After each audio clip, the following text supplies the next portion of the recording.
How to fix this phone number cannot be used for verification on Gmail account.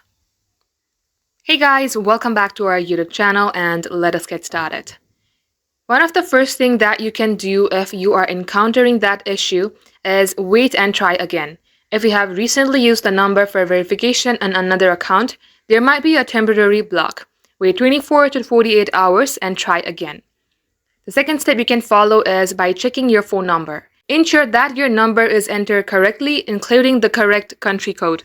Now, the third precaution that you take is by using a different browser or device. Try performing the verification process on a different browser or any devices to see if the issue persists. Another method that you can follow to fix your issue is by tapping on this three-dot icon, then tap on Settings.